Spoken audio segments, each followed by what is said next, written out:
السلام عليكم ورحمة الله. رجعنا لكم في فيديو جديد. اليوم راح نعطيكم معلومات عن الستار فينيش. أول شيء راح نتكلم عنه الفرق بين الذكر والأنثى. طبعا الفرق بين الذكر والأنثى مبين واضح وبكل سهولة، يعني ما بي صعوبة التفريق بين الذكر والأنثى. هذا الذكر مثل ما تشوفون اللي على اليسار، وهذه الأنثى. الذكر يكون عنده الوجه أحمر أكثر من الأنثى، يعني بالحمار يكون أكثر واللون أعمق. شوفوا من فوق، الحمار عند الذكر أكثر واللون أيضا أعمق مثل ما تشوفون مبين واضح. الأنثى شوية يكون الحمار أقل واللون يكون أكشف، مبين واضح قدامكم مثل ما تشوفون. هذا الذكر وهذه الأنثى. طبعا بالنسبة للغذاء يأكلون الدخن، بس أشوف الدخن يعني ما يغذيهم بالكامل، فأني أعطيهم خلطة مال كناري. بس بقوا عندي فترة، يعني أنا حاليا مطلعهم من الأقفاص، أكثر شيء يأكلون دخن. ويحتاجون أيضا الخلطة مال كناري لأن شوية تحتوي على فيتامينات وكذا، فأنطيهم خلطة مال كناري يأكلون لما كنت مخليهم بقفص، وحاليا هم يأكلون دخن وخلطة مال كناري. بالنسبة للتفريخ والبيض، طبعا الطيرة تبيض من بيضتين إلى 8 بيضات. تحضن البيض من 14 إلى 16 يوم حسب حرارة الجو. إذا الجو حار ممكن 14 يوم، إذا شوية الجو بارد ممكن 16 يوم يصل مدة حضن البيض.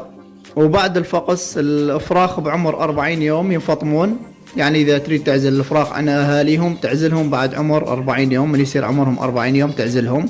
وعمر البلوغ بالنسبة للأفراخ من يصير عمرهم 5 أشهر يبلغون، 5 أشهر عمر البلوغ عند الستار فينيش. فهذه كانت أهم المعلومات عن الستار فينيش، وضحناها بهذا الفيديو. هواية مراحل بالنسبة للفاير فينيش، يعني خليت له عدة أحشاش حتى أوصل للإنتاج مالته وشون ينتج. طبعا مثل ما تشوفون هذا الفاير فينيش جاهزات ورقدن عندي.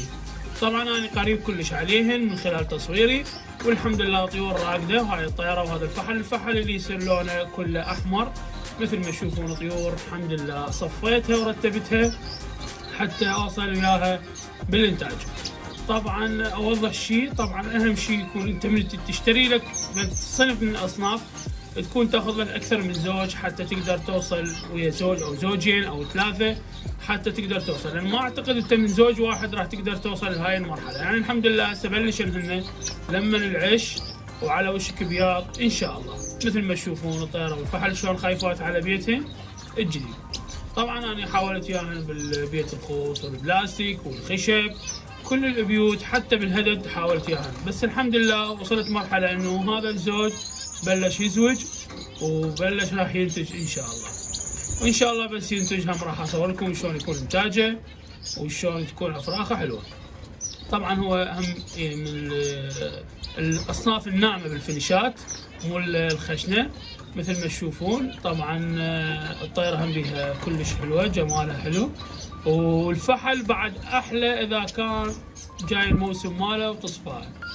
مثل ما تشوفون الالوان مالته كلش حلوه بشكل كلش راقي، يعني الفحل خاصه الحزز مال العينه. والحلو بالفاير فينيش انه تقدر تميز من الفحل والنفيه. يعني مثل ما تشوفون هذا الفحل اللون يصير كله احمر، والطيره يصير على فتاح بيها حمار بداخل بطنها، داخل راسها، داخل ذيلها.